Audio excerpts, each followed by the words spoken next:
And so he then came to, well, he came to me for a third opinion. And in the interview, he talked about the fact that he had been in a car accident at age 17 in which he had been thrown through the windshield and was found 20, 30 feet from the car in a field.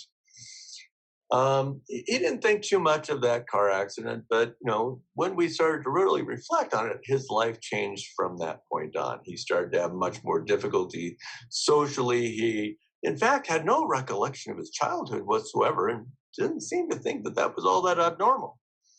Um, he was having trouble academically. He was having trouble socially. He eventually withdrew to the point where he does his job, he goes home, he rarely talks to his family, and he has zero social life because that's all he's comfortable with.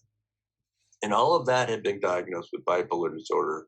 And here, when you look at this scan, it is unquestionably a traumatic brain injury.